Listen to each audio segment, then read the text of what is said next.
pour le SSD, le Crucial P3 est à 60€. Qui a dit que le Crucial P3 était un bon SSD? Bon, le Crucial P3 c'est stop et je vais t'expliquer pourquoi. Et c'est exactement pareil pour le P3+.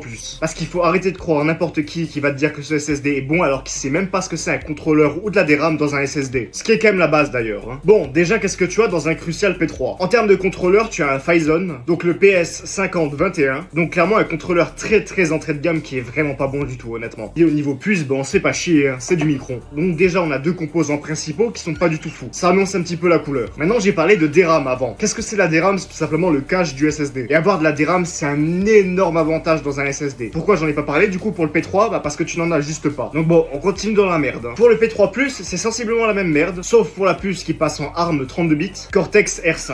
Ça reste un petit peu mieux que le P3 de base, mais ça en reste pas un bon SSD. En fait, malheureusement le P3+, s'il avait un meilleur contrôleur, ça en ferait pourquoi pas un très bon SSD. Sans parler de la fiabilité exécrable du P3, quand on voit